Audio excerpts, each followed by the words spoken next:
যশোরে ৮ কোটি টাকার স্বর্ণ জব্দ, ৩ চোরাকারবারি আটক। এবারে বিস্তারিত। যশোরে পৃথক ২টি অভিযান চালিয়ে ৮ কোটি টাকা মূল্যের ৩৬টি স্বর্ণের বারসহ ৩ চোরাকারবারিকে আটক করেছে বিজিবির। বৃহস্পতিবার দুপুরের দিকে সদর উপজেলার কোদালিয়া বাজার ও তারাগঞ্জ বাজার এলাকা থেকে তাদের স্বর্ণের বারসহ আটক করা হয়। আটক ৩ জন হলেন মানিকগঞ্জের সিংগাইর উপজেলার আমগারিয়া গ্রামের আকরাম হোসেনের ছেলে আশরাফুল ইসলাম সাজিদ, যশোরের লোন অফিস পাড়া এলাকার নূর মোহাম্মদের ছেলে জাহিদ হোসেন ও ঝিকরগাছা উপজেলার ফতেপুর গ্রামের আনন্দ চন্দ্র দাসের ছেলে সুজন কুমার বাপ্পি।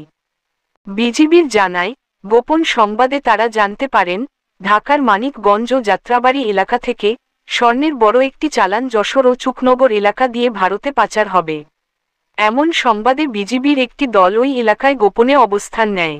চোরাকারবারিরা কোদালিয়া বাজার ও তারাগঞ্জ বাজার এলাকায় পৌঁছালে বিজিবির সদস্যরা তাদের আটক করে।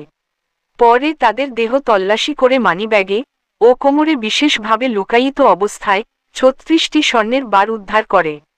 এই সময় তাদের কাছ থেকে ৫টি মোবাইল ফোন জব্দ করা হয়। জব্দ করা স্বর্ণের ওজন ৫ কেজি ৩৩৪ গ্রাম, যার বাজার মূল্য প্রায় ৮ কোটি টাকা বলে জানায় বিজিবির।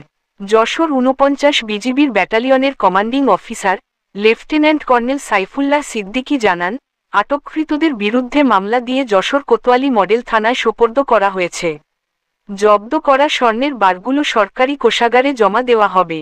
চোরাকারবারিদের বিরুদ্ধে তাদের এ ধরনের অভিযান অব্যাহত থাকবে বলে জানান। খবর এনিউজ বাংলা।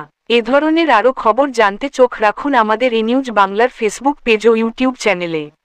ধন্যবাদ।